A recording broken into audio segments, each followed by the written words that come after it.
Hey, it's Thomas again. Welcome back to the channel. Today we're going to be taking a look at whether you should become a designer in 2023. Let's get into it. Do you dream of spending 10 to 12 hours a day creating ultra engaging user experiences and websites, mockups, and logos out of literally nothing but digital pixels? This may be the job for you. All jokes aside, design in general as a career path is a great choice. It's rewarding, it's creative, and it's a ton of fun. I can honestly say I don't hate my job. I've been around in the field for a while and I've seen so much of this asked about how do I get into UI UX design, or how do I start a career in product design from scratch? Should I pursue UI UX altogether? Or maybe you've just never been naturally artistic or you don't think you have. Can you still be a designer? Or is 30 too old to become a designer? I certainly hope not. Design and development are both actually pretty good career options for switching into from a lot of different other career paths. It's never too late to become a designer, and you could really switch over at any time. I've seen a lot of people successfully transition at 30, 40, 50 years old over into this career path and do quite well. This, like so many other things in life, just takes a little bit of motivation and a little bit of effort on your part. So I got a couple pro tips for you here today after years of experience in the field that might help you get that next job. My first and most important tip here on this list, if you stop the video after this, is become a lifelong learner. It's one of my favorite tips. You would so greatly benefit from adopting the stance of just being a lifelong learner. Look, imposter syndrome is terrible. It will get the best of us. You can never know everything, and so many of us die on the battlefield trying. Heck, you don't need to know everything or even most of everything. I have a great career, and I know just enough to do my job really, really well and impress people. That's all you need to do. You need to make an impact. Always be learning, always be reading, and always be leveling up. This is an important part of a career path for any designer, and especially a self-taught one. Look, YouTube is a wealth of information. There's tons of free content on there on how to become a designer and different tips and techniques and how to use the software.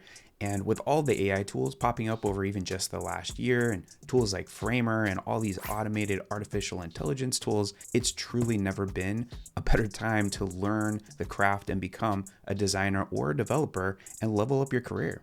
Everyone getting into this field needs a clean, basic portfolio of projects for any hiring manager to look at. I've been that hiring manager, and most of the time, unless it's a big agency, they're probably only going to take the time to look at 3 to 5 of your projects and your personal website to get a feel for who you are and what you do. So key here is to make sure those 3 to 5 projects are done really, really well. You have case studies around them, and you're able to talk about them fluently. So whether or not you choose to use one of the tools that are already out there to create yourself something like Squarespace or Wix or Canva, that's fine. If you're going to be a UI designer or someone that is building interfaces, it's preferable that you build a portfolio website from scratch or custom that shows off a little bit more of your personality and your technique. Either way, the site or portfolio should just be a representation of who you are. It should have an authenticity of you, a little bit about your skills outside of work, your hobbies outside of work. When hiring managers are looking to hire a candidate for that next role, they're looking for a good fit for the team as well, not just that bulletproof portfolio. Another super pro tip on this list is you have to have faith in yourself. You have to get in the trenches and on the battlefield with that imposter syndrome from day one. It probably took me 15 to 20 years before I truly felt confident in myself when I knew I had the skills to get the job done. And if you can get ahead of that early in the game and really understand imposter syndrome and the fact that you'll never know everything in this career and you'll never know everything in this job, you just have to know enough to do the job well. Another banger here, you have to get out and be proactive.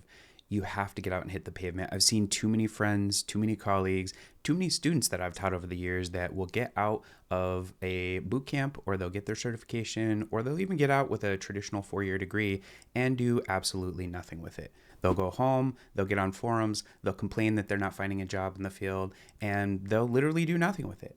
This all takes effort. You have to be proactive. You have to stick out in that pile of resumes. You have to make something unique that people want you on their team for. You can't just be another cookie cutter print out of a design school and expect to get hired right away. Especially true if you're self-taught, if you are trying to forge this career path for yourself without going into a boot camp or doing something like that. It's especially important to be unique and stand out in that pile. Be proactive, go the extra mile, and you'll land that next job. Next up, get a mentor. Get someone that you can go to when you have questions. Mentors in my past have probably shifted my career tenfold. Chris, if you're watching this video, you're still one of the people that has probably impacted my career the most. So get someone out there that can give you advice when you need it and make sure to help you keep a level head, and it will go a long ways to progressing your career. Do I have to know how to be able to draw? No, you do not. You don't have to know how to draw or paint or any of it. This job is a creative field, but things like user experience research, user acceptance testing, there's lots of different roles that fit into this career model that don't necessarily need creativity. And even for what I do in my job, there's plenty of roles out there that are UX designer that just need someone to make things look better because no one on their team even has any creative bones. So you can find a niche, you can find a job. It might not be with the biggest company in the world, but you can find something that will fit your skill set. Just keep looking, that job's out there. And just one more point here for the home team before the video is over. Can you be too old to become a UX designer or a designer in general? The answer is no.